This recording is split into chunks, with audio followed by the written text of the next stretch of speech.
Hi, for those of you who don't have time to watch the full-length versions of episodes 1 and 2, we've created this short version. If you feel that you need to go back afterwards for context, they're there for you. But if you're in short of time and want to know what this is all about, this is for you. Again, this is just the reminder which we have to give you for context for what's coming next. Reminder is that in all of the great sacred texts, there's speaking about a new heaven and earth. There's speaking about everything being renewed. There's words about resurrection and beings being held accountable for their deeds and being sent into spaces in the universe that are relevant to them. Judaism states that God will create a new heaven and earth. The Sunni believe in the arrival of a Messiah, at least some divine intervention in the restoration of justice.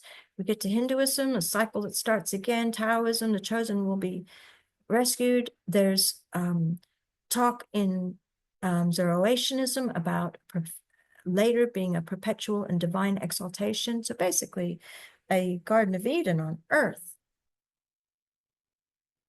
Many promises through many belief systems, religions, and prophecies. Exactly. So it's not one particular theory, religion. And these things are talked about outside too, as you said, with others who sit outside of religion. The Nostradamus and those types of great oracles have also talked about some of these things happening. Yes. So let's get to it. The big decision. After multiple millennia and multiple resets, the pathways to ascensions have not been easier to follow.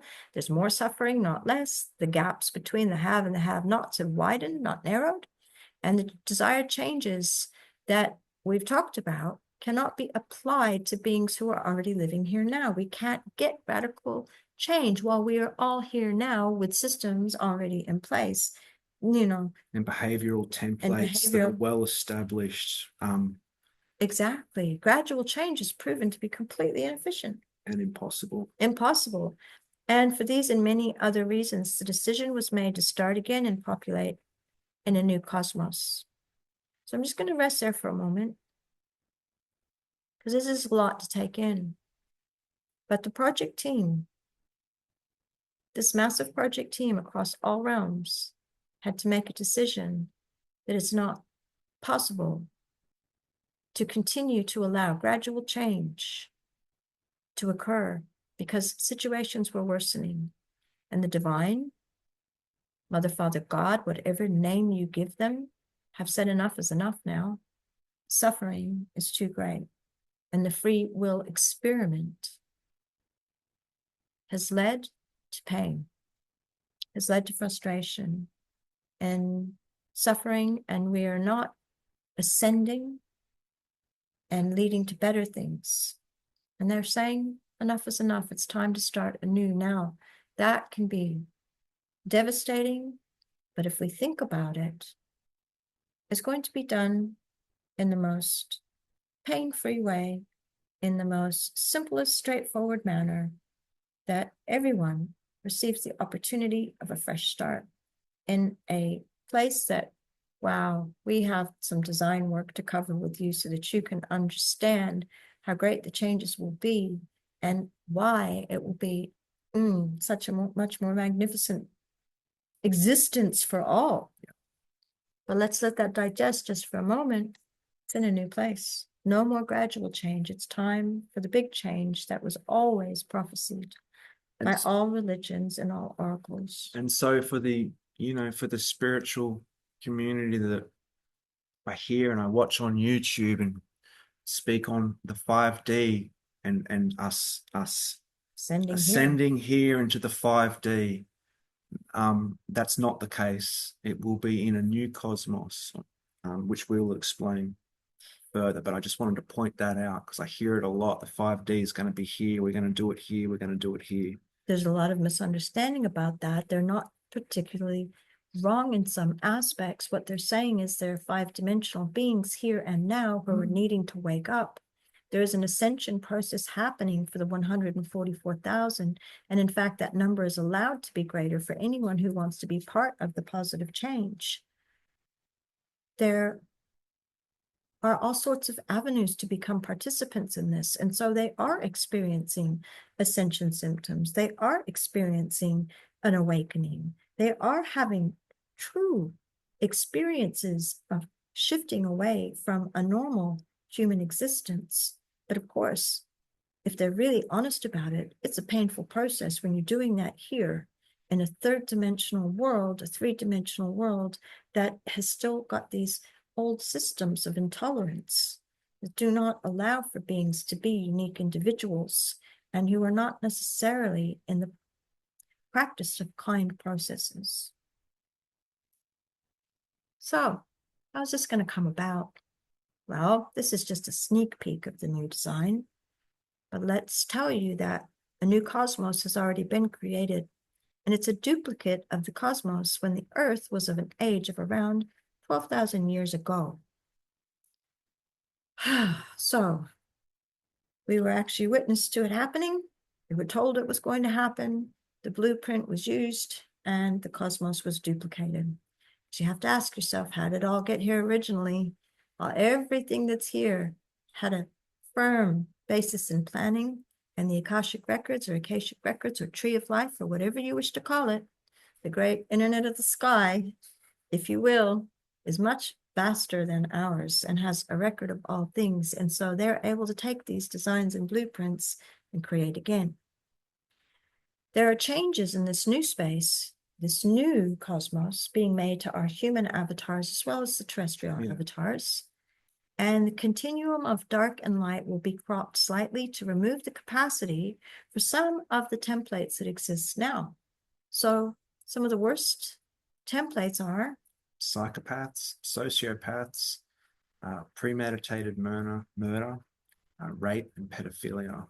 Yeah, so for those people who have some predisposition for those things, where some of the things like, alcoholism and addiction and abuse behaviors that are experienced in two ways, through a family line that is actually ingrained into the DNA, as well as through the experiences of the individuals who then perpetuate them or do not, up to the individual, but those things will be nipped. The capacity just won't be there for that level of pain, that level of illness. There will be clear ascension pathways, and the awareness of the cycle of life will not only be evident in the new cosmos, it will be taught. So there will not be any more mystery. There will not be any more false claims to have the one, the only way. There will be multiple Earth-type locations, fixed planets for multiple dimensions, allowing each soul to progress through the stages of ascension at their own speed. So if you imagine, some souls will not be ready just to go into this love and light, fifth dimensional world. There will be multiple levels of 3 in multiple places, multiple levels of 4 in multiple places, and 5, and so on. And we will bring you all of the details of all of those plans and designs in future episodes. There will be specific frequencies and lessons for the ascension on each dimension. So you don't just, it's not a cakewalk. Everyone still has lessons to learn, but you'll get to hear from us. And we're very excited to tell you about how some of those structures will work and how much more of a joy it will be to live. The structures of governance will differ for each dimension. As awareness expands on each new level, so will our capability for self-rule. Wisdom councils will take the place of juries on some dimensions. They'll be ready for that, where you don't have to have such a heavy-handed penal system. The wisdom councils will assist with small and large issues and include a cross-section of beings. And we'll explain more of this as we go along. Yeah, it might sound a little Might sound a little woo-woo at the moment, but it's been well thought through. And and we can't wait to bring you more details of this. Learning will shift from fear-based to love-based. So we'd all love it if our children could learn within our arms as we raise them and we love them. And then there's that moment we send them out into the world to learn within institutions. And some are even shipped off to boarding schools, etc. And we know that to get some motivation, some will resort to fear tactics, and that most children are exposed to bullying. And then we look at the world ourselves and workplaces and our experiences of even driving down a motorway, a freeway. And there's a lot of learning from fear, isn't there? A lot of horrible experiences that can create the learning base, and that is going to be shifting. Yeah. Worship will not be encouraged. We will learn from the spiritual masters, but we will not be worshipping them. And that is about self-empowerment, right? So yes, of course, the masters will be there. We have to have teachers that we can learn from. But when we worship them, we give our power away to those outside of ourselves. So we'll give you an example. Within one of the holy texts, and again, we are not married to any, but they say that God helps those who help themselves. And yet, when you hear about many people saying, why would God do that? Or that's in the hands of God, it's out of my hands.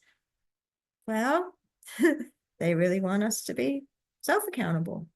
Yeah. If we are a mini-me of God, then we need to be accountable to ourselves at all times, and to place our power and our hope and expectations in beings outside of ourselves has not been helpful on this planet, particularly. And it's been a methodology of control for the beings within the realms who have fought hard against these changes. Yeah, some of them have really benefited from the energy of worship being placed in their hands, but they have not always delivered on behalf of entire communities, if you will, all of the proposed benefits that should come from it.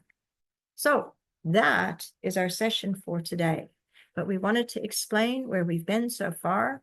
In session 1, what is the Divine Plan Project, all the way through to status quo. We've gone through a little bit more about the project team that will continue to be forthcoming. We've talked just through the big one, which was the decision of whether to stay or whether to go, as far as rolling out the 5D. And we haven't even talked about 4D. No. But this is going to be a stepped process. We have so much more to share with you. As you can see on this slide, we're going to go through the avatars. We're going to go through the systems, the dimensions, what each one will be comprised of. We'll go through what happened when we consulted with the realms, or the realms were consulted with, what some of their ideas were, and even the consultation that's happened on the human realm.